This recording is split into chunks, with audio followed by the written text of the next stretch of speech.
I try, there's a new way. I'm gonna show you the tricks I know.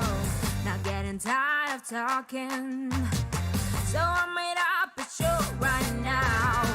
It's time that you made your mind up. And looking sounds a little bit strange. Everybody is talking. You need someone ready to change. I will fight like no other every day. I won't stop like the others. I will stay, 'cause it's the right time. I'm feeling alright. I'm flying higher. I'm ready to scream right now. It's better. Don't miss any highlight. There's something you may like. Once I'm ready to fly. It's better. I'll tell her to do it right. So I'll tell her to do it right. It's better. We're feeling alright. We're flying higher. We're gonna win tonight. We're here just for the audience. We're gonna show what you're going through. We wanna find you the perfect drone. There's no one else who can help you out. It's time that you made your mind up. And looking sounds a little bit strange. Everybody is talking. You need someone ready to change. I will fight like no other every day. I won't stop like the others. I will stay, 'cause it's the right time. I'm feeling alright. I'm flying higher. I'm ready to scream right now. It's better. Don't miss any highlight. There's something you may like. Once I'm ready to fly. I'll tell her to do it right. So I'll tell her to do it right. It's better. We're feeling alright. We're flying higher. Gonna win tonight. It's better.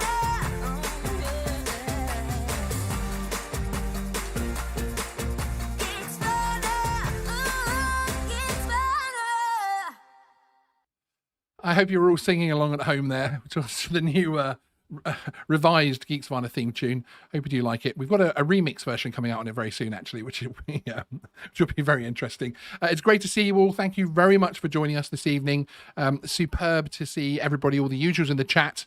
Thank you for coming out again. We were live last night for a bit of an impromptu show, but I really do appreciate you all coming along. El Smeghead, Carl's Corner, Fish Diaries, hi. D&D Aerial Views, good to see you, sir. Tamara Gabriel, hello. Tamara's coming up on the show a little bit later, actually. I have a little clip from Tamara. Drone Viral, hi. Stephen the Flyby Guys, I've no idea who that is. Paul Robertson, good to see you. Jim Beauchart. Oh, they can't hear you complaining yet, Stephen. I've got the... You'll be lucky if you have audio when you're actually on the show. So you definitely haven't got audio now. You can swear, yes. The audience can't hear you. Grain Fullard, nice to see you. Drone Shots.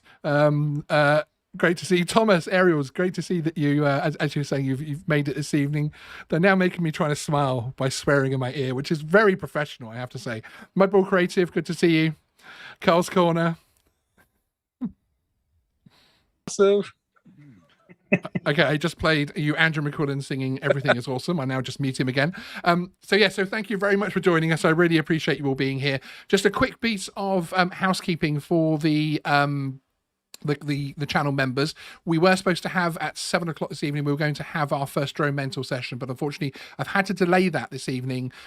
Basically, one of the panel members, one of the most important panel members, couldn't make it this evening, so it's going to have to be bounced to next week. I will come back with confirmed times.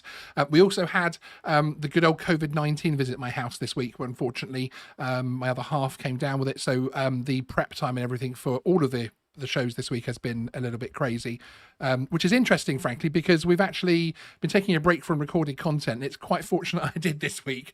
She's doing very well, and in actual fact, I was put part of a new study that allows me to take a lateral flow test, which is the instant one, every day, and then not have to isolate, which has been fun. And I've been clear every day so far, and also passed a PCR test as well. So that's all good fun. And as Meghead, get well soon, Mrs. Geeksvana. Yes, I'll let Joanne know that. Thank you, Andy.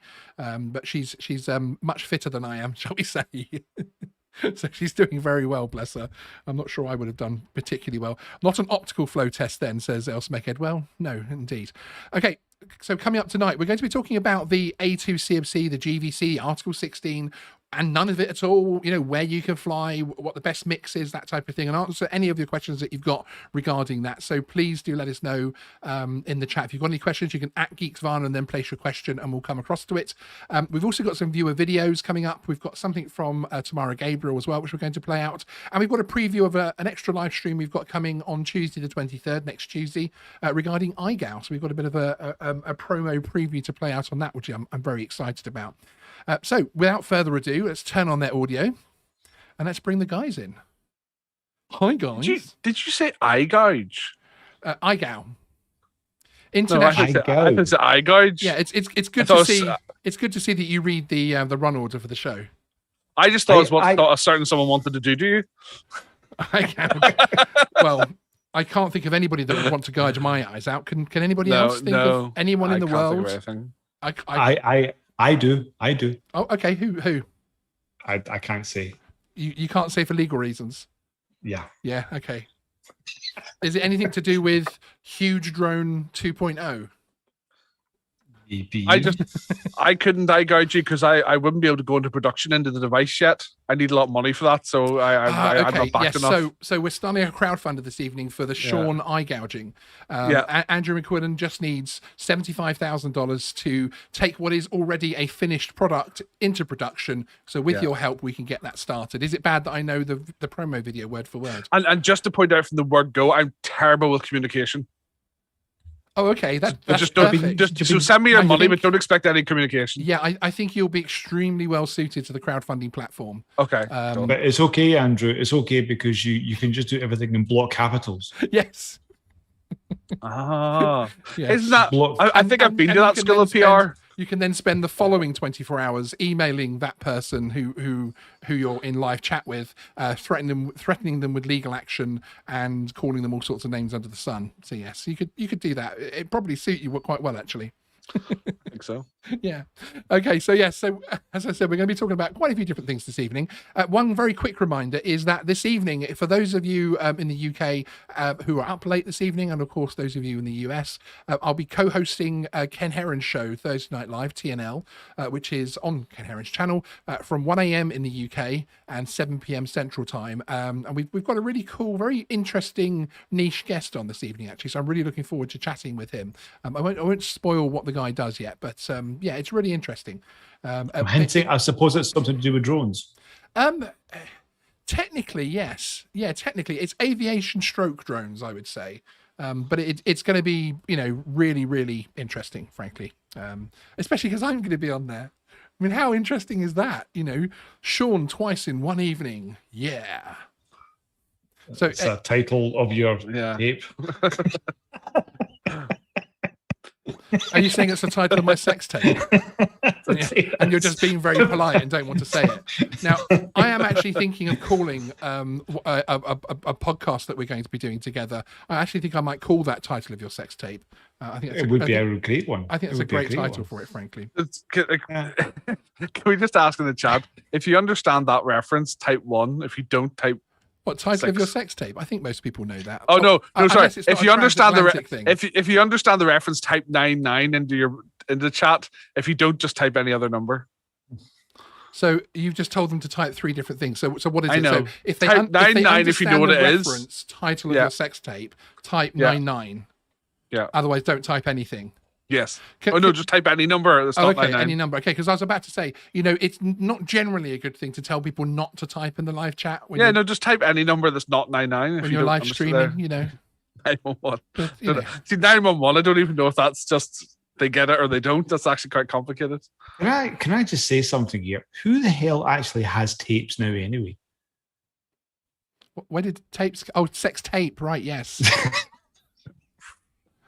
D&D Aerial Review says, Geek's sex tape was amazing. Watched 3 to 4 times a day. Yeah, thank you.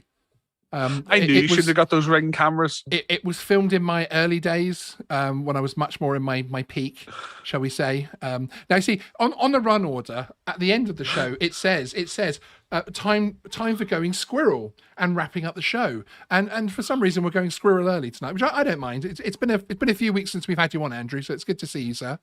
The Three Amigos ride again. Yes. And thanks for being with us, and we'll see you next time. Bye-bye. Yes. Okay. And we're back. And we're back. Just like that. And we're back. Okay, I would just like to say very quickly, the first of our brief shout outs to Andrew and our Drone Masterclass sponsor for the evening. This is also because, of course, we're talking A2TVC as well. So if you are interested in one of those courses, you can click the link in the description below. Here we go. Boy. He's a good boy. He's a good boy. He's a good boy. Andrew Hamilton is a good boy. He's a good boy. Isn't he good? He's a good boy. He's very good at standing on a screen and staring blankly out. We never even told him what we were filming that for. Are you brushing his hair or? I'm trying to brush him away. Oh, okay. There you go. He's gone. So we're going to be talking about that. So first up, we're going to talk about the A2CFC and the benefits of that, including, of course, should we ever see some C-class drones? I say should we ever, when we see C-class drones. I certainly hope we do see some. And also the benefits from the point of view if you're wanting to work and that type of thing with your drone in terms of insurance benefits, etc. There's a few things to chat about on this. So I've passed the A2CFC. I have flown with it a few times. I wouldn't say hundreds of times because, of course, the lack of the C-class drone thing is a little bit of an issue from the point of view of maximizing it. But, of course, there are still plenty of flights that I've been able to do because, there are still locations that are safe for me to fly with the 50-meter separation within congested areas, which, of course, I wouldn't be able to do without the A2CFC. So there's been some flexibility there. But I think the A2CFC's day will really come when the C-class drones start to get released, won't they? I think it's going to be it's going to open a lot more doors than they currently are. I mean, we are in that transition period, so yes. I do think that people are not going to see the full benefits clearly until that happens. It's going to happen sooner than later. I think it'll sort of catch up with people quite quickly because I think some manufacturers will very quickly snap into line to produce those drones. I agree. Yeah, I mean, as soon as we actually have those set of standards set out from the various UK departments that it needs to go through, I do think certainly DJI, when they talk about it from a European standpoint as well, they seem ready to press the button, frankly, and I think we will see the Air 2S 100% stuff very quickly. Stuff has been held back by manufacturers. Yes, I mean DJI's putting stuff out, but others are not putting out stuff as much as they used to. I think because they don't have the ability to put out multiple faceted levels of drones quickly. That's right. So I think some people are holding back, and I think. Remember, it's not just about opening up the skies and that bit for that. There's other benefits for the whole economy that will come from the C-marketed drones and other standards. So it's going to happen. It's going to happen relatively soon. In COVID terms, it's definitely going to be relatively soon, given that it seems to last forever. Indeed. But I think that once the lockdown's over as well, things will start to kick into more alignment. I don't know when that'll be. Obviously, I hope it'll be July. But I think you'll see a lot of backlog from agencies of catch-up work will start to get done towards the end of this year and stuff. No, exactly. And I think as well with what I've noticed with the A2CFC is that obviously work at actual commercial flights from the point of view of using things, especially the Air 2S with the fantastic camera that's on there. That, of course, is much more attractive as a commercial proposition to clients when we talk about camera specs and that type of thing. Because, of course, again, in those congested areas, I'm not able to fly the Inspire 1 under the A2CFC, etc., and that type of thing, and larger craft with the fancy cameras. But the Air 2S, there's so many S's and 2s and 3s and these, but the Air 2S is a fantastic drone with a really great camera. I've noticed that the flights that I take, because I tend to take both the small drones with me when I'm out recreationally, and I found the split to be about 60-40 at the moment. So 60% using the Air 2S and flying under the Air 2, and 40% just flying with my Mini 2 with with literally no qualification required. And I'm probably finding that split because the Air 2S is a newer drone to me as well, so I'm quite excited to use it. I'm finding ways to use it, but also I am finding the camera quality difference to be quite decent. So it is something that's making me fly it more than I thought it would actually. So I've actually started to make a video showing the different flights that I'm planning, and then when I get there, can I realistically use my A2 CFC and the Air 2S, or do I have to go back to the Mini 2, which is proving to be quite an interesting video to make.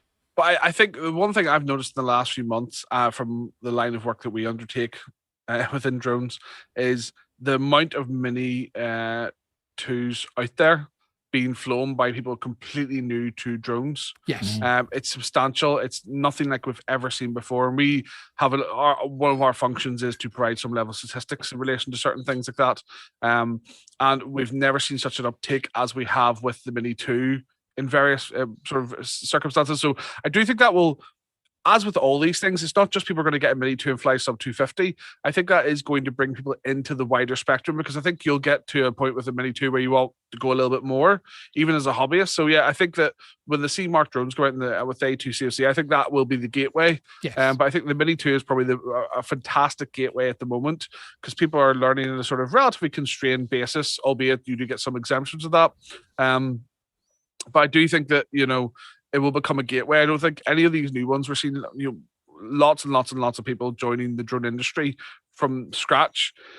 It's a bit disappointing from our standpoint that there isn't a mandatory training program, whether that's through the Flyer ID or anything.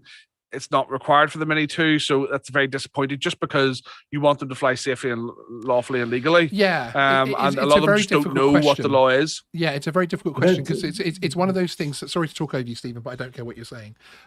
He's not from the UK. His opinion's irrelevant. He is from the UK, actually, to be fair. Well, yeah, he left. He is part of the international drone community, the international secret spy drone community. It's always an interesting one on the forums and the groups and things, where people say, okay, I've bought a Mini 2, what do I need? And people say operator ID, and that's it. And yeah, I completely get what you mean from that point of view. I'm all up for as much access to the hobby as possible. And I would throw the counter to that is there much trouble? Sorry, I'm now wishing a headline to come out tomorrow, aren't I? But is there that much trouble that a new hobbyist can get into with a Mini 2, because it is so small and so light? Well, I mean, have you seen what the national MPCC, National Police Counter-Terrorism Unit drone team put out with the CA the other day? The prosecution? Yes, I did. Was that a Mini 2? It was smaller drones. I'm not saying it's Mini 2, but it was smaller drones, I believe. Yeah. So I'm just saying there is that issue out there already. You can't deny it. There are people not using there. I think the ones that we've happened to have interactions with that maybe have breached what the Mini 2 can do but weren't aware because they haven't been trained. Yes. A lot of them are happy to go get the A2 CFC because they realize that just that training, it's not legally required by the government, but it means that you're more aware of what you can and can't do with even with the sub 250.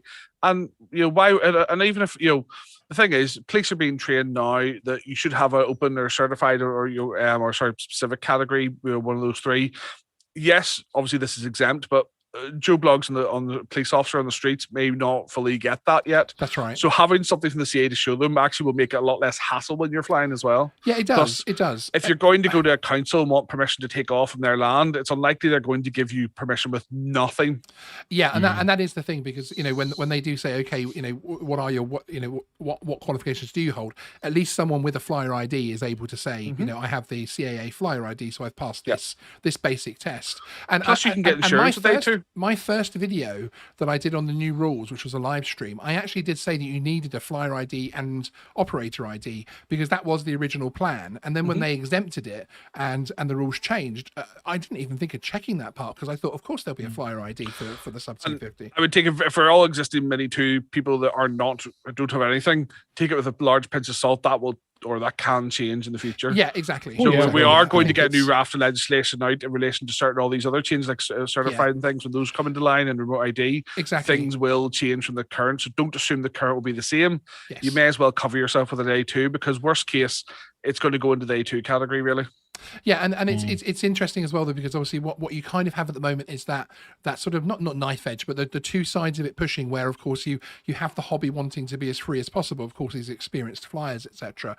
And then yes, having to really look after these new people that are flooding in, because the CAA new registration numbers are just going up and up and up every number that they report, and of course we know most of those are Mini 2s. And I do think that, yes, there's been a large part that isn't related to lockdown, but lockdown's been in 3 months after this came in. So it's lockdown's been in before that. Sorry, in terms of whenever the lockdown's been in since the new stuff was starting to become available. Yes. So I forget how long lockdown was. Yeah. Stuff has been that long. Which one? So I do think a lot of people are going to be hesitant, and if you're going to do stuff, you could have got the A2 from last year and things, but why would you during lockdown if you're not probably going to be able to fly? Okay, Yeah, there was indeed. reprieves some points for lockdown, but if you were sitting today and it's a 5 year, it's 5 years last for, why would you do it today? Why would you not do it on the 18th of July? No, exactly. I'm just hearing, Stephen, that Andrew Hamilton has heard about you patting him on the head. I think he wants to make another. Oh, yeah, no, he's What? not. He's not happy with No. you. Hey, come on. He's not happy. Hey. You got a shake of the head. No more patting of the head. Okay, so the A2 CFC, I think it does give you some good freedom. Yes, the C-rated drone, there's going to be a blip of sales, frankly, on both the courses and the drone, whichever the first drone that actually gets issued with it, for sure. So many people are looking forward to that, because of course we're going to go from the current 50-meter separation down to 5 meters, using the 1-to-1 rule, with the go slow button on the controller there. So that's going to be some exciting times. But as I say, because I'm almost trying to force myself to fly the Air 2S at the moment, I'm actually finding, which I wasn't doing before with the Air 2, I sort of sat in the cub and I just took the Mini 2 with me. I'm actually finding I'm getting much better shots, of course, because I am using a better drone, and it's obviously able to fly in better weather, etc. You just have to watch the separations, which I'm not finding too complicated. But this, I think when it comes to the Mini 2, I find myself from the hobby side. I mean, I'm talking now from the hobby side.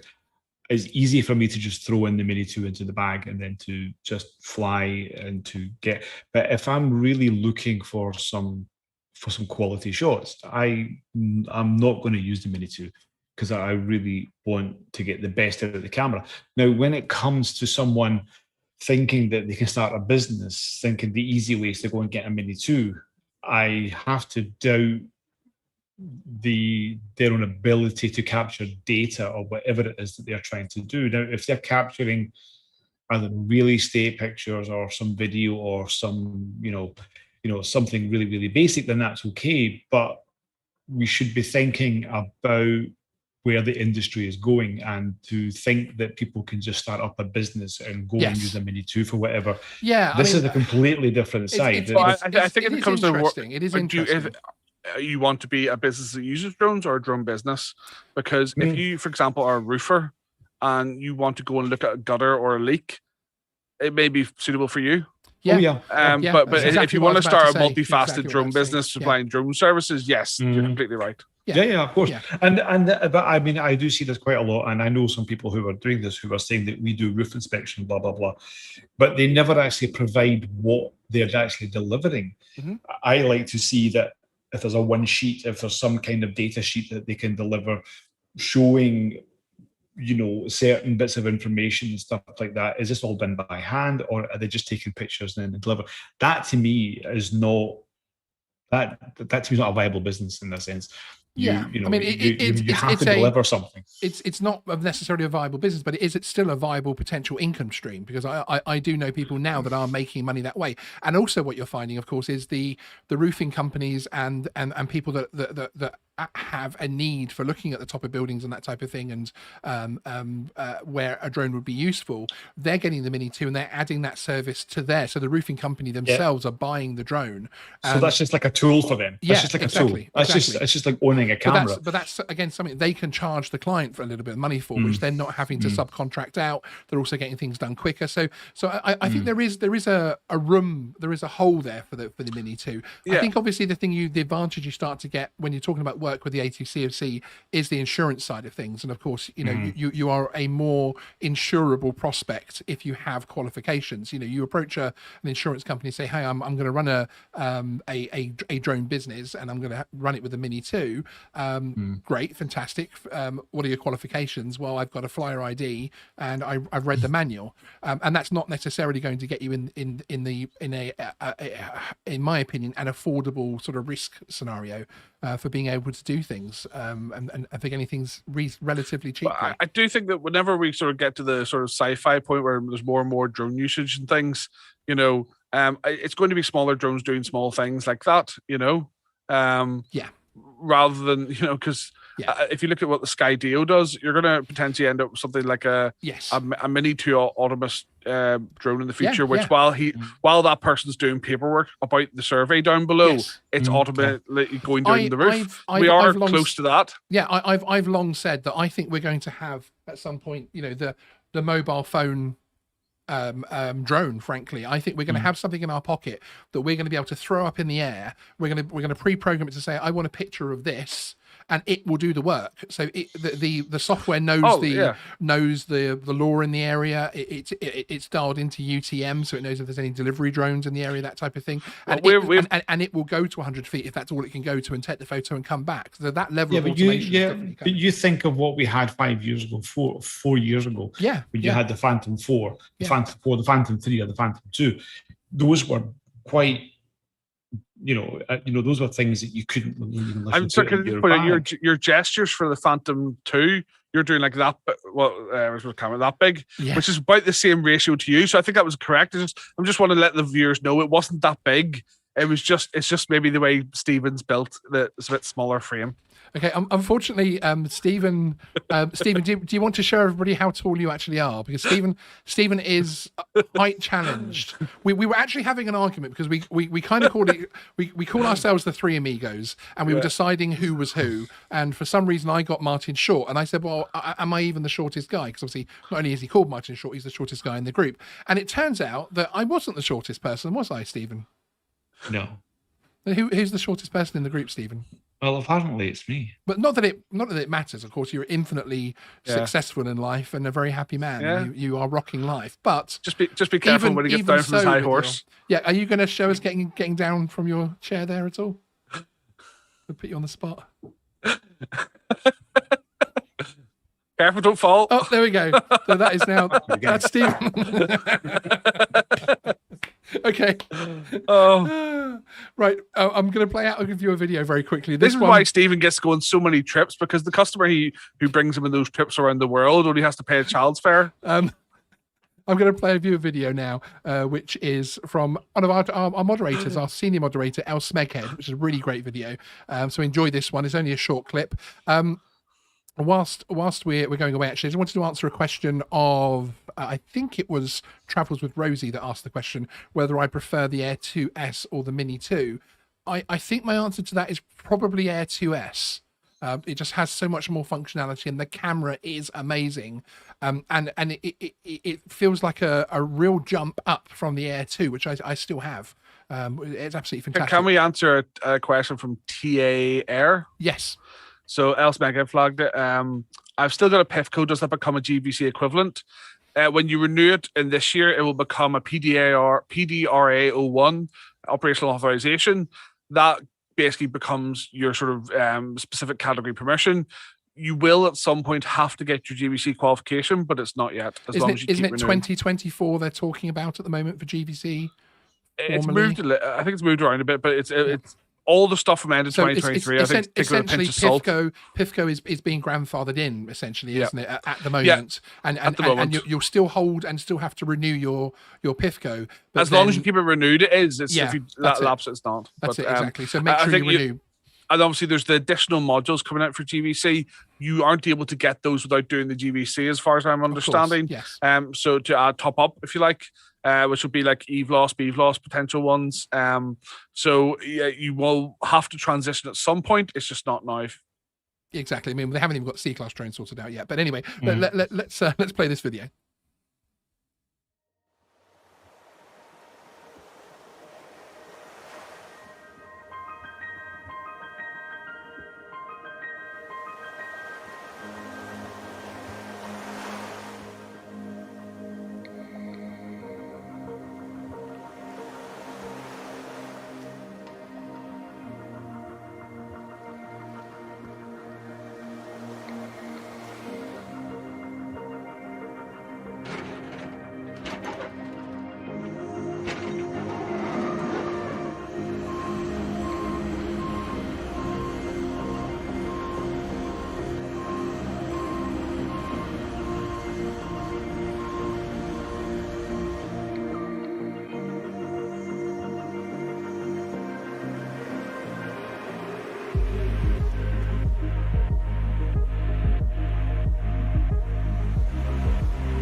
Excellent video there. Thank you so much for letting us share that, Elsmeged.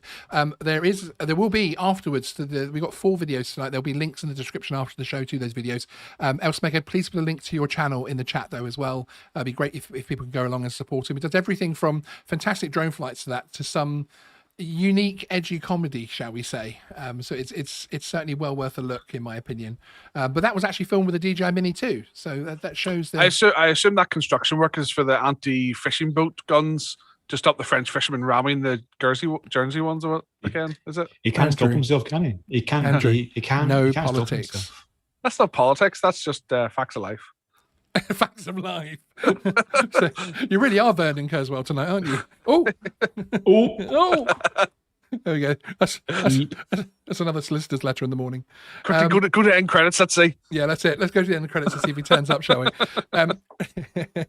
Okay, so next up we're going to talk about the GVC. So we talked about the A2CMC and a few of the nuances there. We'll talk about the GVC as well, and then we're going to talk about the Article 16 authorization. And we're also going to, after that, we're going to talk about good mixes of those things basically, and how it can unlock more airspace for you, which obviously especially for the UK viewers, that's very much something that I'm really into at the moment, is trying to find more and more places for us all to fly our wonderful little drones. So the GVC, the General Visual Line of Sight Certificate, which I am pleased to say it's pulled over. Yes, officer. Yes, officer, I'm a pilot. Can I get it to not focus on my face? No. Oh, okay, that was a bit underwhelming because my it does focus, but it's quite far away when it focuses. Yeah, my license, like there, my lighting is perfectly set up for this little area here. But yes. It's good to know that. But it's good to know that the audience know that this is the one chance, or the one chance that they get to see you getting your wallet out. Oh.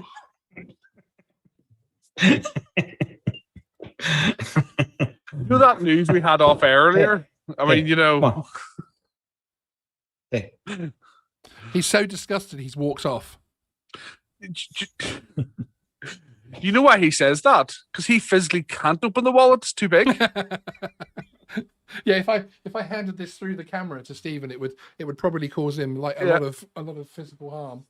Can we stop taking the mick out of Stephen? I love him. So yeah, so I have my Contactless GVC. payments. Wow, that's a massive phone. Oh no, it's not, right. Those were the Lego ones. So I have my GVC. Thanks to our sponsors this evening, Drone Masterclass, link in description. And it was a really interesting experience, actually, all the whole way through it. In terms of the online course, which genuinely was absolutely fantastic. Of course, it's a course that's as with the A2 course, it is taught through the video via Andrew Hamilton. Of course, is the former CAA drone lead, so it's someone that really does know these rules and regulations backwards.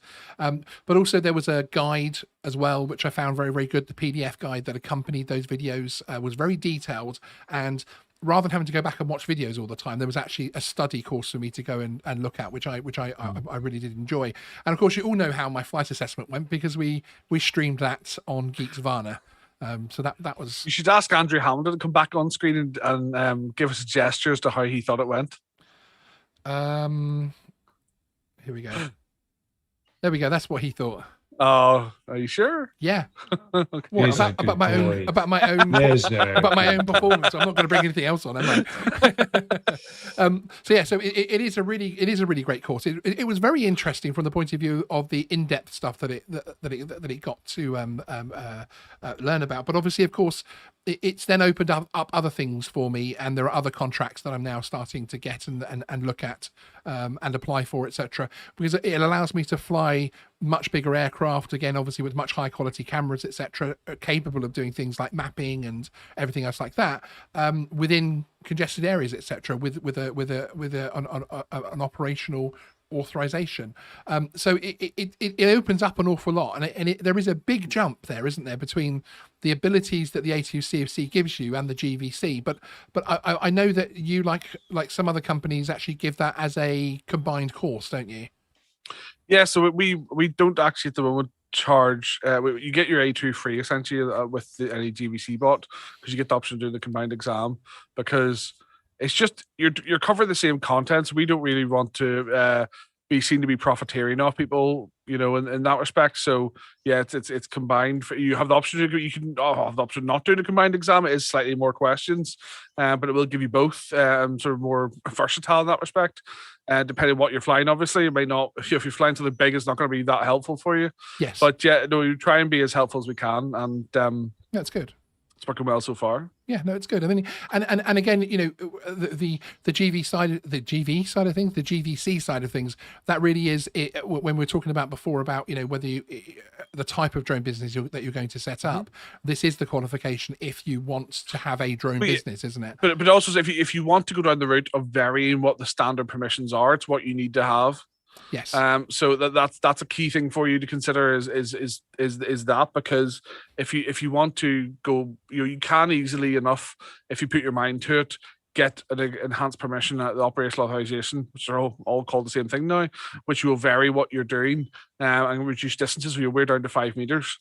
In that respect, up to 1,000 feet. Yes, because previously with the PIFCO, am I right in thinking it was the permission you got was pretty much the same as the next PIFCO and the next town over?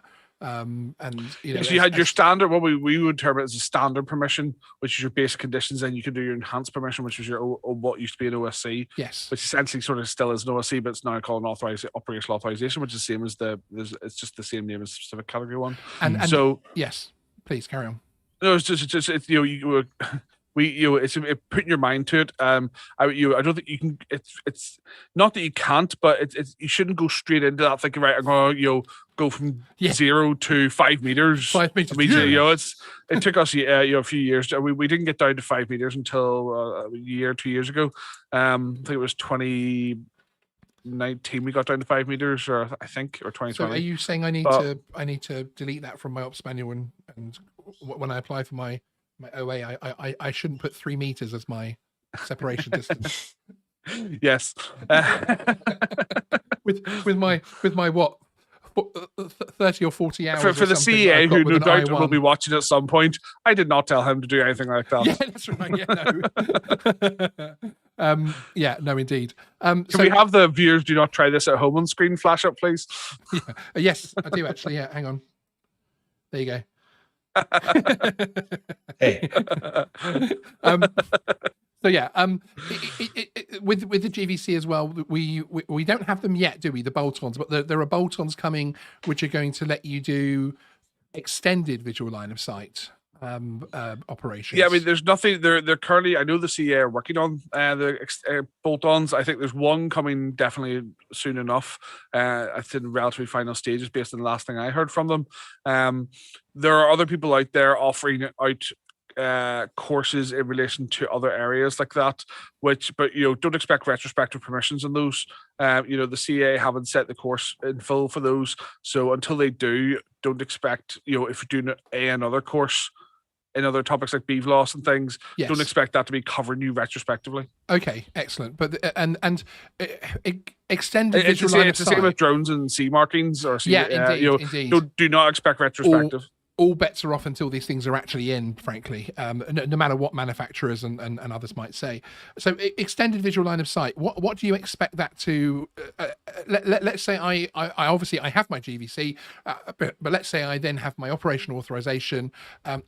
What will an EVLOS extended visual line of sight bolt on? What will that actually give me? It's not going to be for everyone. It's really for the people who are doing EVLOS flights. So we can go up to 1 kilometer from our pilot without much difficulty at all.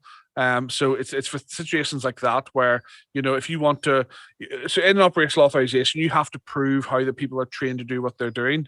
So basically these bolt-ons will help prove that that person is trained to a regulated syllabus, which the CA will set. Okay. I'll prove that means they're more competent to do that, because you also have to prove competency. Excellent. Well, that's good. And these will be things like pipeline inspections and that type of thing. I would say most of it's going to be in this anything for not necessarily for BVLOS, but EVLOS is I think typically going to be thin, long flight routes. So road mapping or inspections, pipelines, power lines, you're not going to be doing close up like around a wind farm with an EVLOS, because you don't want to do that necessarily. No. It's not the sort of thing. Indeed. But yeah, for long continuous structures you're assessing or things like that, yes. Emergency services may want to use EVLOS as well for those sort of incidents. Very good Obviously, point. If you are an employee of an emergency service like the police, fire, ambulance, you can do that by default through the emergency service exemption at the moment. Whereas if you are search and rescue, that does not apply to you. Therefore, the EVLOS may be very beneficial for someone like search and rescue. Okay. So it's really to sort of, it's the same as pilot licensing. It's the exact same sort of ecosystem.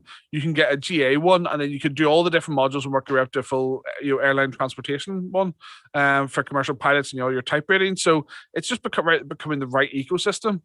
I'm not saying you've also seen that the CA have merged the drone unit into the GA unit. Yes. So I think I would say that from an outsider's perspective, that looks like an ecosystem building. Yeah, indeed, absolutely, and certainly, I attended a UTM webinar yesterday, day before. Can't remember which date it was now. This week's been a bit of a blur with COVIDs and all sorts of other things happening, unfortunately. But yes, and that was very interesting, because again, the amount of integration that's coming is very interesting, and also how automation starts to click into that, because they were showing things like extended visual line of sight drones essentially telling recreational drones to get out of the way, and the recreational drone sort of leaving that zone momentarily while the drone goes past and then comes back into its zone, which I think that's going to be interesting when we have software that if it goes that way. I know obviously we're at the embryonic stage at the moment, so it was one option. I think that's the thing that scares a lot of people the most. So there's a lot of conspiracy theorists out there, and I just think that's the thing that scares them the most, because these are all vendors plugging their product, and the vendor is essentially going to sell that to the person with the money. That's not going to be the hobbyist. Therefore, I think hobbyists it's rightly so that they are concerned about how it will happen in the future. But I don't think they realize that the CEA and the government will have their backs, because you don't get told, right, GA is banned because commercial airline flights. They've integrated, and there's bits of airspace that commercial doesn't use to enable GA and things. I think there will be an integration. It's not going to be the GA integration was easy because aviation had just started, essentially, whenever the commercial bit split off and things. There's all things around drones. Drones have not been there since DOT, so it's not going to be a smooth transition. Exactly. Especially with the freedom we've had. I mean, we've had a lot of freedom, and we will have freedom in the future. It just may not be in the exact spot you want it to be in. Well, but it's and the natural fact it can be as well. And that was one of the things that I found interesting. We are going to have a UTM show within the next month, I would say. We're going to be having a couple of experts on, giving us options on what could and might happen and that type of thing, and have that debate, because I think it's an important one to bring to the hobby now, whilst these conversations and these webinars are going on, saying what could happen. I think it's important so that people aren't afraid of it. Yeah, I agree, because happen. Once it's going to happen, the CEA have a regulated process about how they implement things like that. Any form of airspace change requires consultation. Yes. So the key thing is, people need to, if they really are opinionated about either way, they need to make a representation of the consultation to DFT, because that's where it'll go. And they need to make sure they have a good argument in that, because if it's not an argument based on fact, if it's too out there, you need to have a good solid argument in your piece, because that will get read, and then that will get more weight to your side of the argument. And if everyone does that, then it's going to get a lot of weight. So the key thing is, those shows will be brilliant for everyone, because you need to know what's coming. Yes, to an extent. You need to basically have someone who's trustworthy, like Sean, tell you this is the rough. the thing that, you can tell I'm not Vernon's friend. I've already been part of some of these tests, and I've been part of this, of the successful part of those tests with the UTM, and I can say that, from my point of view, from what I've seen, what I've understood, there's no conspiracy there. However, it would be good if they would bring the public into this, rather than be bringing, rather than just having consortium. I mean, I think the biggest conspiracy bit to it, I think, is the assumption it'll be paid to fly. Yeah, and I don't think that's going to happen. No, I don't think that's going to happen. I know loads of GA pilots have their own lands, apart from landing fees, but that's a separate issue. But they don't pay to fly. Yeah, of course not. No, indeed. I mean, it's an interesting subject. And I say we will be covering it in greater detail, so that I can explain the entire process and how it's going to happen, and then give examples of how Wing want to do it and different people want to do it, etc. Because I think once you start to break it down, each of those scenarios that I saw, however scary they might seem, had space for recreational flyers, and recreational flyers were in there and were demonstrated and still flying, frankly. But I think certain things to help them. I think that a good analogy of this would be a cyclist on the road, right? Let me. A cyclist on the road, right? Now that person doesn't pay any taxes, but cars, in a sense, do have right of way. You just blocked me out then. No, you say, oh no, we're going to go to the cyclist debate now. So the difference there is the cyclist is using a physical structure that has to be maintained. Yeah. So in my opinion, they should be contributing. I'm not saying the same amount, but they should be contributing. However, the drones are not using anything that's maintained. Yes, but also there won't be a priority. There will be priority to others, and quite rightly so. I will mute you. So become the Jeremy Vine show. Yeah, exactly. We will not have a very inside conversation until I've explained the wider scenarios of UTM to the audience.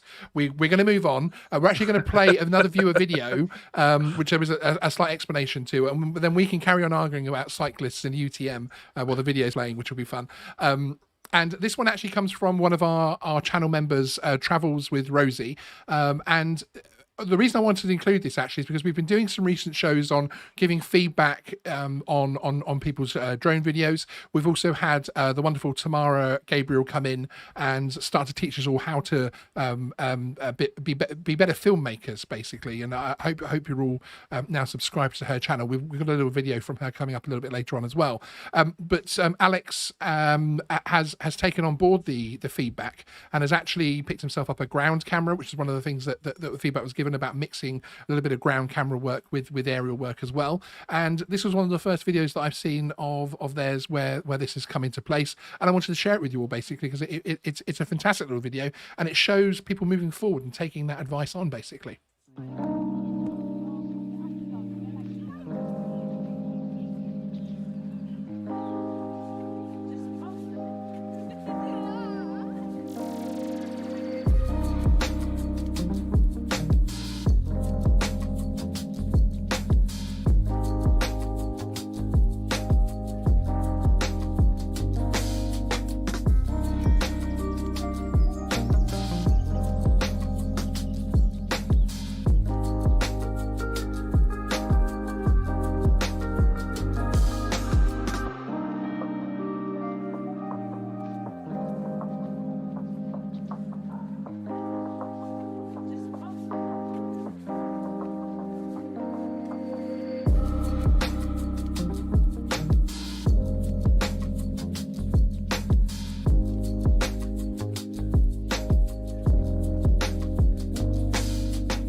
Absolutely fantastic, and it's great to see the people that are coming along to the live streams, etc., and taking advice and that type of thing, moving on so much. And as Tamara's saying in the chat, Travels with Rosie, such a good job and makes such a difference adding the ground footage. Really well done. I completely agree with you, Tamara. I think I really think that particular channel is going to go places in the future, just from how quickly they're moving on with sucking all that information in and inputting it into it, because it's one thing talking about it, it's another thing doing, which I think is really cool. So well done on that.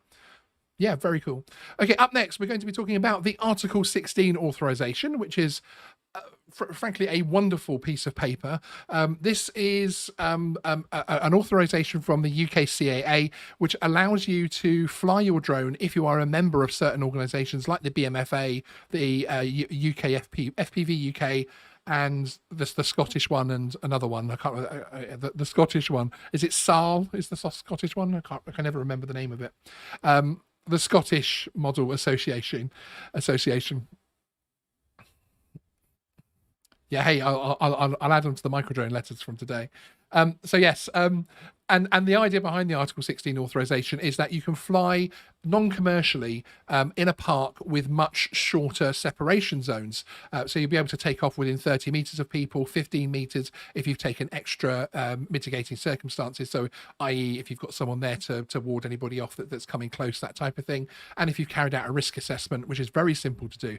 So it's fantastic. The other good thing about it is that it breaks from the convention of the new rules from the point of view of all these separations being horizontal, that it's a bubble.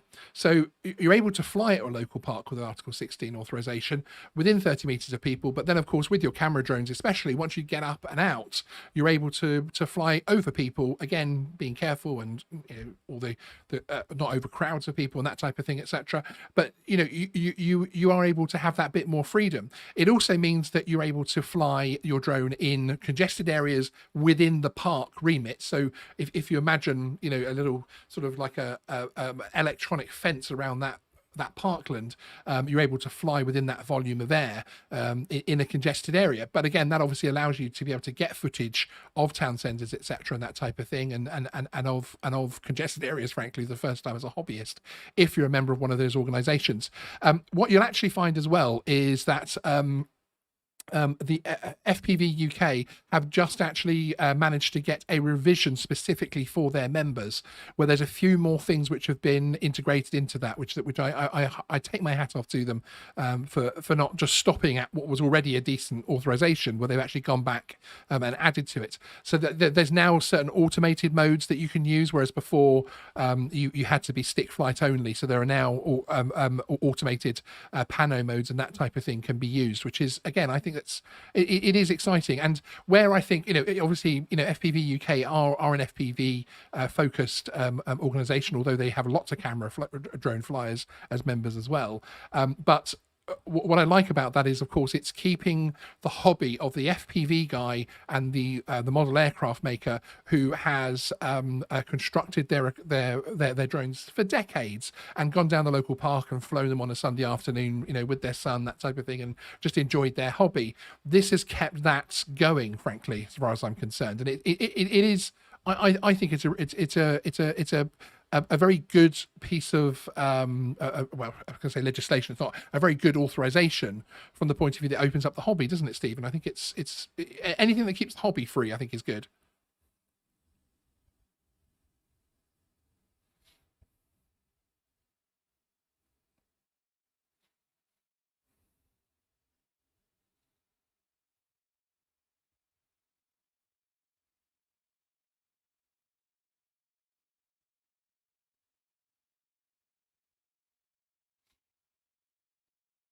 Drone people that have come onto the scene that it's made them a little bit more distant from us, because they, as much as they want to be distant, that argument sounds a lot like, the clever people have been really disciplined, but now the thickos have arrived. It's kind of like that, actually. It is kind of like that. No offense, because I do, I'm in that field as well, obviously, but it's the small minority who are making them, in a sense, do a lot more work, because they haven't needed it, because they've been self-disciplined. We can't be self-disciplined. If we come out and say something, we get called drone police. Yeah, I mean that to me is a whole other debate, and but I think I like the Article 16 authorization, and when we're talking about the fact that the regulators have our back with things like UTM and everything else like that, and that they are. You're muted. You're muted. No, you were muted. I was muted. Yeah. I sorted it out. While you were chatting, and they missed the first few seconds of what you said. And I was actually chatting with them in the chat, saying thank you for, which is why we have that wonderful emoji, because it's the black microphone with the red writing, and it's really bright on my screen when it comes up. So it's an absolutely fantastic thing. Well, we need to, whenever Sean wants to get us back on track, we need him to have a fishing reel and just. No, I think you're right in terms of the key thing. I would say for the reason that the model community are liked and they're given these sort of things is because they are coming from a place of having more technical knowledge about how the aircraft is constructed. Because traditionally a lot of them have been self-built, so I do think that's you need to get the aviation gin, Sean. That's not the right bottle, and I do think that that's given them a lot of kudos, because it's the same as like the OSC application as it used to be the other way. You had to show competency to get those extra permissions. You had to show safety. Exactly. So I think that they've been able to do that because of their history of building it themselves and testing them. So I think that's why they've got that. Obviously, it's within a contained area that's being approved by them. So that's, again, another control measure to show safety of that. That's a known space. It's the same as why some helicopters can only land at known sites rather than anywhere. So I think it's, the CAA are always about risk. That's why FPV UK will have justified it. That it's they could do this new variation Yeah, safely, absolutely. because they wouldn't get it if it's not just who you know. But it Now- does show that the regulator is able to be listened. It will listen and will act, because it would be quite easy for them to turn around and say, well, we've already given an Article 16 authorization this year. Yeah. So why? But actually, they've looked at it. They've said actually, technically, it's actually safer for flyers who are used to flying with a lot of automated modes. But- it's safer for them to continue doing that than have to relearn the hobby in the middle of a park around people. Frankly, so I think it's very great. very quickly circling back to the UTM bit, just to say, because we're mentioning the model people. No, you'll like my point. Okay, go on. I said, because remember, I will people step lobbying. back from the microphone for a moment to give you freedom. Because obviously we were talking about people. Whenever you go and watch those shows of Sean's when they come out, because you can then lobby. It was the FPV and BMFA who lobbied the DFT in relation to the drone registration scheme and education scheme. So that lobbying changed what that scheme was going to be from the initial concept, because they lobbied the Minister for Transport on that. So that just shows that lobbying does work as well on that side of things. Because what are you doing? You're distracting me now. You can't Keep going, Andrew. Keep going. I'm listening. I'm listening. I'm listening. I'm listening, Andrew. Thank you, Stephen. At least someone is. But so the key thing is, I think that aviation gym bottle. Am I muted? Can I be heard? No, I don't know. It's only your picture I'm taking. You can always still hear. I was going to say, because I'm pretty sure that aviation gym bottle is empty somewhere in that studio right now. I did mess the other night, because I thought was it not last night, the previous stream, I thought you were lit. Well, do you know what it actually was? And I'll be completely honest with you. And I did say it to a few of the people. Substantial amounts of painkillers after the show. Yeah, indeed.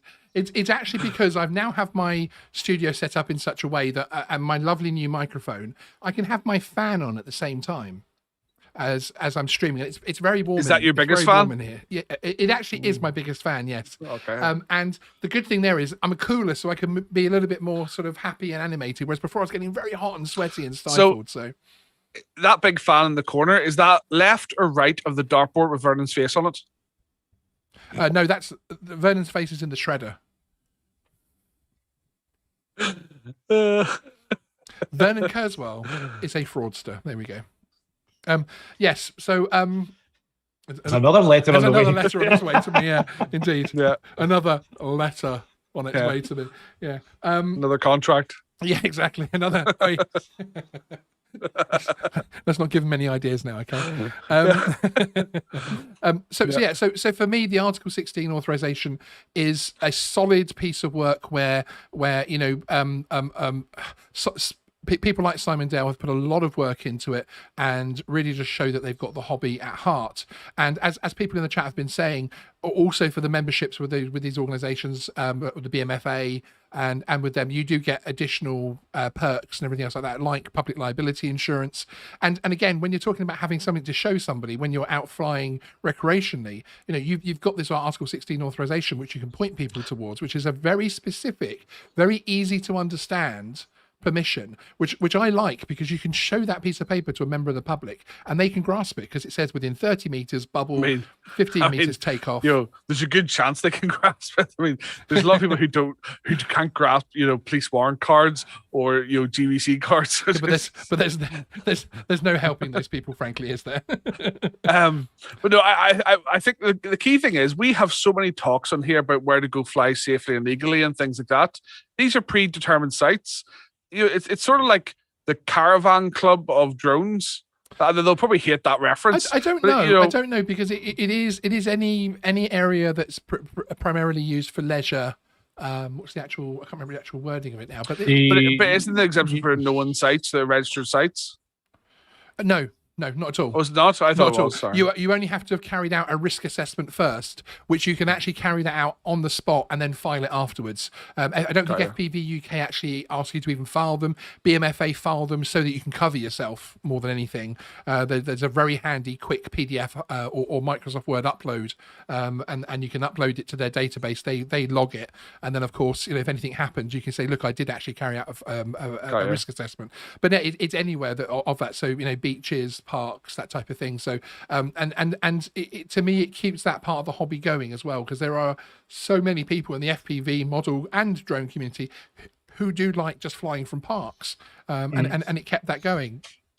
So I congratulate Simon Dale, FPV UK, BMFA, and the CAA for getting together and putting something which is a really usable help for the hobbyist out there. So, okay, up next, we're going to talk about what mixes I think are good of all these things that we've been talking about. But first of all, we've seen her in the chat this evening. We're going to play out a couple of minutes of Tamara Gabriel's new video, which is a really, really good and very relevant piece of work, which is actually talking about 4 drone shots to help enhance your videos. I'm going to play about half the video out, which will give you a couple of the tips. And then I recommend you go across to her channel and watch the rest of it, because it's fantastic, and subscribe while you're there as well.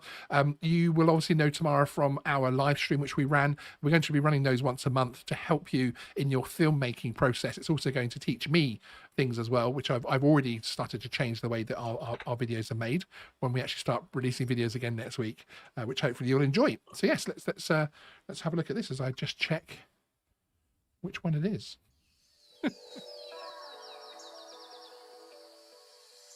If from today you only ever use these very basic, simple yet effective drone shots correctly for the rest of your videos will tell a far better story than if you didn't use them at all, or if you use them inconsistently.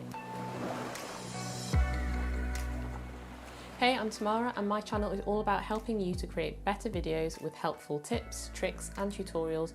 And in this video, I want to help you start off with 3 very simple drone shots that will help you get on your way to telling better stories within your videos. One of the best uses of a drone when storytelling is to use it as a tool for getting establishing shots. And establishing shots are what help to set the scene and give context, whether that's introducing the beginning of a story or ending the story. Establishing shots provide a sense of place to a viewer and should really be seen as an accompaniment to the rest of your footage. There are loads of drone shots that you can use, but starting at the beginning with this basic fundamental of storytelling will get you well on your way to telling great stories. So first up, let's start with the beginning of the story, and for this you can use a bird's eye view shot. This is great for conveying a full space, like for example a city or a forest or anything like that.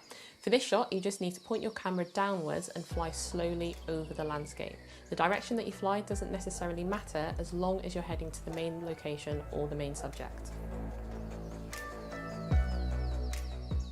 The other shot that you can use in order to begin your story is a push-in shot. This one's great for communicating to your viewer that they're basically going to be taken into a specific location. For this, you can literally just fly your drone in a straight line towards the location or the subject, but make sure that your subject or the main location dominates the frame, either by using the rule of thirds or placing them in the center of the frame so that they take up most of that frame. You can also combine this with a downwards movement, drawing the viewer in closer. The next shot is the reveal, which is all. And to get the full details on the reveal, I urge you to head over to Tamara's channel and watch the rest of the video, because as I say, she's really helping me from the point of view of actually being able to move forward with things like that, but also with our collaborative live streams, which are going to continue on a monthly basis as well. So I'm really looking forward to that. My little button, which sends me across to her channel, actually wasn't working there, so I'm just going to put a link manually into the chat. That's Tamara's. Excellent locations in there as well. She had really yeah, which again, choosing locations and that type of thing is all part of effective filmmaking, isn't it? It's all part of getting the whole thing working together. Frankly, it's it's absolutely fantastic. I need to stop this. I need to stop this Finnish way of saying her name because her name is Tamara. I say, when I look at it from a Finnish point of view, I say Tamara. But it's Tamara. Tamara. You even said it a bit weird then, actually. I know. What's happening tomorrow? Sorry? What's happening tomorrow? So it's that you're saying that the way you're saying that is a no. So we'll carry on, shall we, people? Okay, so now what we're going to do is we're going to talk next about the mix of how you can mix those up. Of course, you have the Article 16 authorization, and one of the stipulations there is that you must you can't switch around, so you can't take off with Article 16 and then switch to A2 CFC and vice versa and that type of thing. So, but I do think, as someone that comes from drones very much from the hobbyist side of things, to me a nice mix. Obviously, you can have nothing, and then you are pretty much flying very similarly to the old rules, and you have to stay away from congested areas and that type of thing. But the nice thing is with the Mini 2 and with the Article 16 authorization, without anything else, so without actually having to take any tests and that type of thing, you can get to fly in congested areas and get some cracking footage, and also zip your FPV drone around, etc. I know it's not always about getting a particular shot or footage. I really enjoy the DJI FPV drone, and I rarely put a SD card in that these days. I just zip that thing around. It's absolutely fantastic. I to be honest, I've done the same. I just completely forget to put an SD. I was like, because if I'm going to film, like a Mavic 2 Pro is I have to do it for a function. Yes. The FPV is the only drone I've got mine here because I updated it earlier. And I just that is just so much fun. It's great fun, isn't it? It's such great fun. I still haven't flown mine yet. I need to do it tomorrow. I said that last week. You did say that last week. Yeah, this time last week. Yeah. So I think there's a good mix that you can have in there, and I think the A2 CFC is only going to get stronger and stronger as time goes on, and have more and more of a relevance. And I think it's almost going to become in the UK when the sea drones are out. I think it's going to become almost like the minimum, because people are going to want that to be able to use these drones within 5 meters of uninvolved people. Why would you not want insurance? That's the key thing. Is the insurance really is for the commercial insurance at the moment, that they need a proof of competency there for the training. So why wouldn't you want insurance to if the worst happens for commercial work or hobbyist work or hobbyist flying? Which one do you mean, or both? For commercial, but obviously you can therefore get insurance that covers you for your hobby flights as well through having the competency and things. So I do think that why would you want to leave yourself open to potential personal liability? Yeah, no, indeed. I think it comes from the aspect of, again, it's this whole thing of what used to be the Wild West with drones. You go back to 2015, 2016, and these things were so new, and there was very little regulation, and so I think it's a resistance to having to do things, and also having sort of hurdles cost-wise, from the point of view of people feel that registration $9 a month, no, £9 a year, it's not much, but then insurance on top of that, and membership of one of these organizations on top of that. I would just look at from the point of view of recovery of the cost of the drone if the crash happened, for example. Oh yeah, absolutely, which is why DJI Care Refresh is so popular. And we had the Drone Insurance 101 video, which was produced with our other channel sponsor, Moonrock Insurance. There's a link in the description. And within that video, we talked about that very much, about the different stages of the insurance, and just having that sort of that peace of mind there. But I think I've always come at things from the point of view that I would rather lay the information out to people and hope and wish that they would take that up. But I'm certainly not here to demand people. You can lead a horse to water, but you can't make it drink. Yeah, I can lead the horse to water, and it's very much up to the horse whether it would like to drink or not, or perhaps it would like me to lead it to some other water and drink that water. So that's really how I like to do things. And talking of Moonrock Insurance, our sponsor, next week, next Thursday, so we'll talk about a couple of live shows that are happening next week in a few moments. We actually have Simon Ritterband, who is the managing director of Moonrock Insurance, coming on again, this time live, to chat to us all. Going to find out a bit more about his history in drones, which is fascinating, and his journey. But also we're going to be looking at a new hobbyist product that Moonrock are launching, which is very exciting. Frankly, it's their first time of having the sort of hobbyist consumer style product, and I think it's going to be very cool. So I'm looking forward to that very much. So that's next Thursday's show. On Tuesday, which is the 23rd, we're actually going to be having a special takeover, Geeksvana takeover, which is where we're going to be talking about the international game of Whoop, or IGAL, which is basically it's essentially a game of horse, but with your tiny Whoop, and rather than myself explain it, I'm going to let others like Joshua Bardwell and other people explain that for you with this little promo video. But then we'll talk about what's going to be happening on Tuesday after this.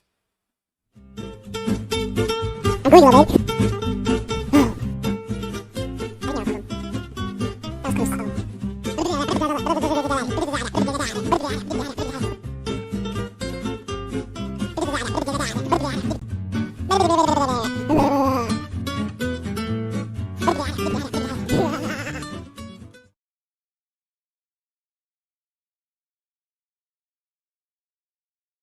Joshua Bardwell, and you're going to learn something today. I want to start this segment by just like telling people, if you don't know about the International Game of Whoop, IGOW, you know, like the game of quad, right? Where you do a trick and the other guy does a trick, and it's like horse on the basketball court, but you all know what quad is, right? Well, International Game of Whoop is a remote game of tiny whoop, of whoop. It's quad with tiny whoops, done all around the world. Basically, they set a trick.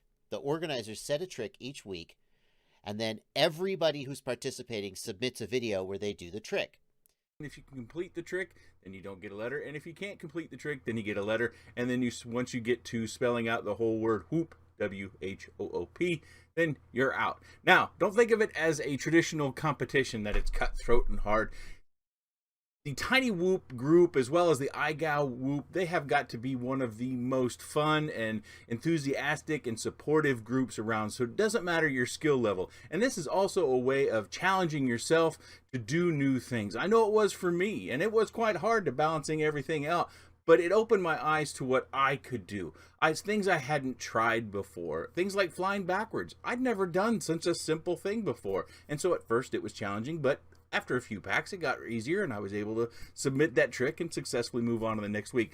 So I want to encourage all of you, if you fly whoops of any sort, to get involved. This is where freestyle pilots rise to the top and you know, like you said, get tons of skill along the way, but also it's the place where you find the world's best FPV freestyle pilots. They're right here, you know, right here in iGao. Now with iGao 3 coming up, I mean, it's going to break all the records again. It's going to be crazy. The skill level of the global skill level rise just as much as we did in season 1 and season 2. That means that we're going to be talking in less than a year again, saying we didn't know Whoops could do that. I mean, what could they possibly? What could possibly come out of iGao season 3? It's crazy. Oh my gosh. There's never been a greater competition for freestylers than the International Game of Whoop. And now, here we are, finally getting ready for iGao 3, ladies and gentlemen. iGao 1 had somewhere around 100 pilots. iGao 2 had close to 300 pilots.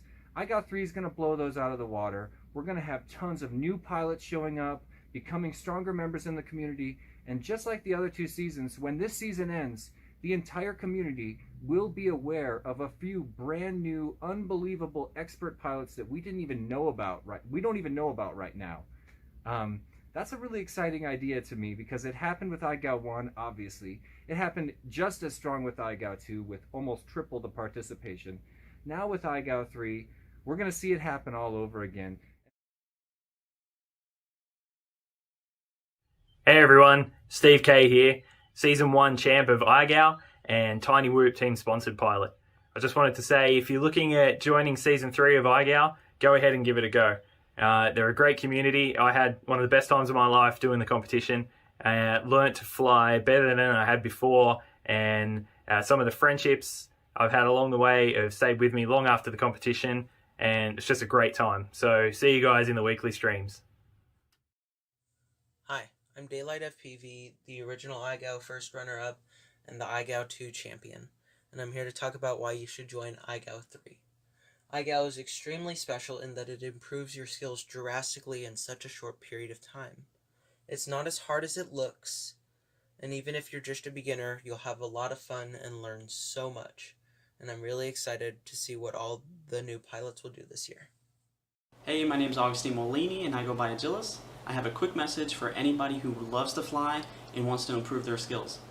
I started iGao Season 2 a complete noob in acro, and I finished actually in second place. Now I'm a Tiny Whoop team pilot and a newbie drone team pilot. So if you want to improve and challenge yourself, but have fun doing it, you have to join iGao Season 3. The challenges are super fun. When I joined iGao 2, I just wanted to see how far I could go, and I ended up taking it all the way to the very end. My favorite challenges are definitely the UTTs. You got to compare yourself with everybody around the world and see who's fastest. It's super, super fun. Thank you, Dan and Liz, so much. I have called iGal my freestyle home study course. Dan, I have to say you are one of the most positive and encouraging people I've ever met, so thank you.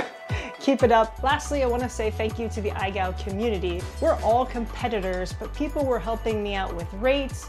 People recorded stick movements when I was having trouble getting a trick. You guys are just truly the definition of FPV community.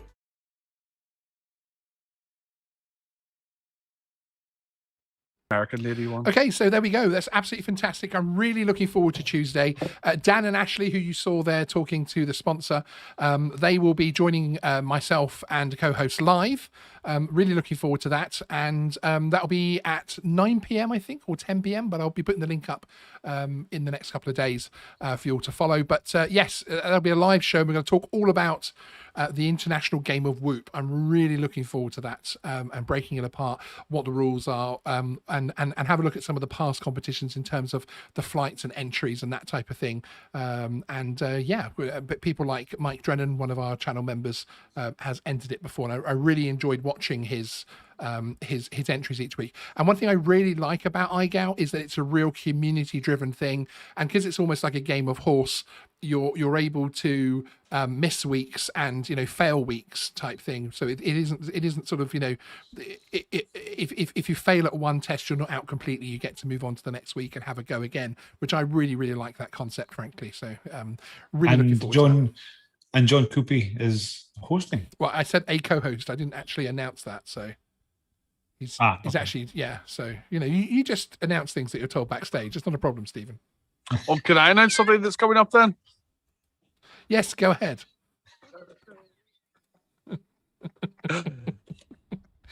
What could I choose from? I don't know. Oh Christ! Okay, I'm muting the. Unfortunately, my co-hosts, the feed to my co-hosts, has actually just been lost. Tragically, I'm very sorry about that.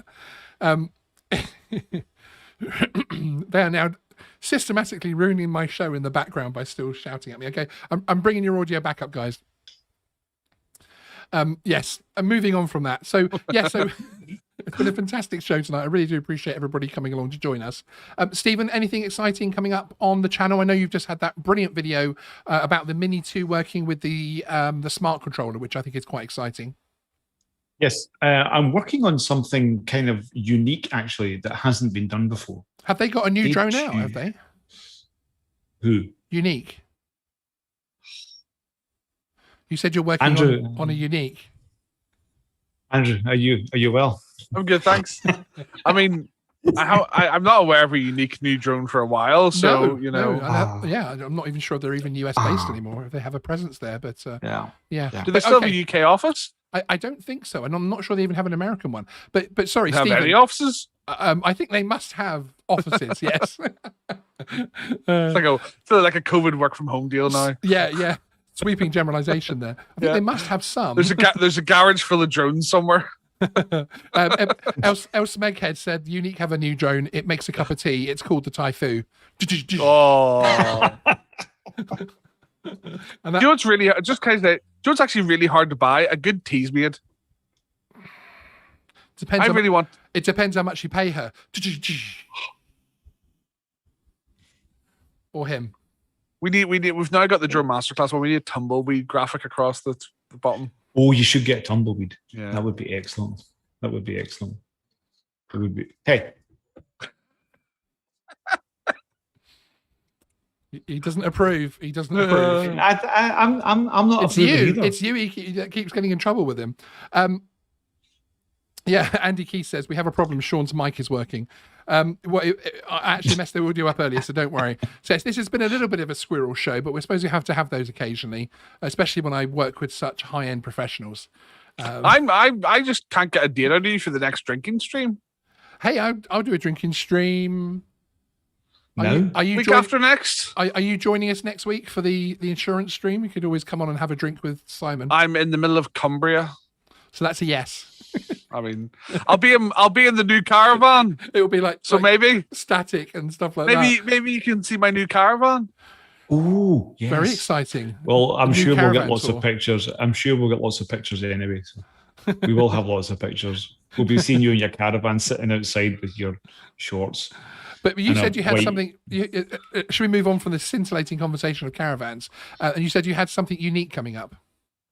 Yeah, I'm actually working on a video that hasn't. I don't think it's been done before. Because I try to keep things operational and functional and useful for the drone community, and I can't think that I don't think this has ever been done. But yeah, so I'm going to be making something unique. And that's all you're going to tell us. I'm not telling you anything else. Okay, it involves nighttime. Basically, like, isn't that most of the day in Finland? Yeah. So again, nothing particularly. It's night. It's the sun's still up here. It's now 12:30 and the sun's still up. That's crazy. Is it really 12:30 there already? Crikey. It's 12:30. The sun is still up. There you go. But yes, next week on Geeksvana, we've got lots more content coming up for you. I'm back in the recording studio. I'm recording videos again, and we've got some exciting new formats coming up, changing things up about how I work the channel, which is why I've taken this bit of a break from the recorded side of things, at least. We do have 2 live streams next week as well, so there's going to be a lot of content coming up in the next couple of weeks on Geeksvana. Including some really cool UK drone rule videos as well to help continue that series and to keep you guys flying and to keep you up to date with some of the changes as well. There have been a couple of changes that no one's talking about, and we're going to talk about them on Geeksvana. So and you should definitely cram in as much Geeksvana content as you can for now, because either Sean's going to jail or there's going to be a hitman involved, apparently. So get as much content while you can. Why is there going to be a hitman involved? Oh, just something I heard in the rumor. We're crying. We're going to get you Ryan Reynolds as a bodyguard. It's a reference to Hitman's bodyguard. But anyway. Oh, I know. I just thought I'd let you die in dead air for talking about. I'm thinking of going tomorrow night to it. Are you? Yeah, I might go tomorrow night. I'm looking the new forward one to looks that. quite good. Yeah, it looks very, very good actually. Yeah, it does look very Big good. fan of his gin. Big fan of his gin. Big fan of his gin. Yes, absolutely. But yes, we will have a drinking stream in 2 Thursdays' time. I do want to start a Geeksvana After Dark where we go out much later in the UK, maybe starting at about midnight, so that we can pick up and hang with more of our American audience. and I think the gin will definitely be flowing on that one because I've got some really cool That ideas. feels like around a campfire type stream. Yeah, I agree with you. Yeah, we just need to get a campfire. Okay, well, as I said, thank you very much, everyone, for joining us. I really do appreciate it. Sorry, it's been a little bit squirrel tonight, but I've enjoyed myself as well. I suppose perhaps it's the stress-free environment compared to last night's stream that might have had something to do with it. You never know. It might have also been to do with the copious amounts of gin that I drank before I came on air. But yes, thank you very much for joining us again. 1 a.m. tonight. Smeghead's already put the link in the chat, which I appreciate. I will be co-hosting Thursday Night Live TNL with Ken Heron. I'm really looking forward to that. I always enjoy. We've got a really interesting guest coming on, which I'm looking forward to dissecting his aviation past, shall we say. It's going to be very interesting. Excellent. Okay, well, thank you guys. Appreciate you coming on. Thank you. Is that all you're gonna? Is that all I get, Stephen? I don't even get any words from you. Right, I think we know Andrew Hamilton's opinion. Hey, come on. All right, everyone. See you next time. Thank you. Bye-bye. Oh, we're back. Is he here? He's there. He's everywhere. The chat is Vernon. I'm typing into the chat. Yeah, Vernon, are you there? Vernon? Is he? Should we try again? You have to go away for 10 seconds. Okay, all right. Let's try. Shh. No one tell him. Shh.